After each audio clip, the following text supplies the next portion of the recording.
নমস্কার দর্শক বন্ধু, এগুলো জেনে রাখা উচিত। আপনার বাড়িতে কখনো কোনো অতিথি আসলে তার সাথে খারাপ ব্যবহার করবেন না বা রেগে যাবেন না। আত্মীয়র সাথে কখনো খারাপ ব্যবহার করবেন না।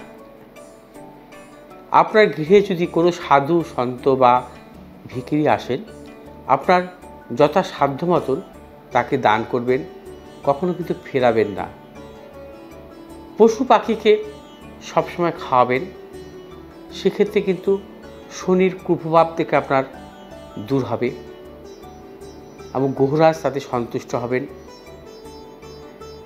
এগুলো মনে রাখতে হবে যে বিশেষ করে রান্নাঘর কখনো অগোছালো অবস্থা রাখবেন না।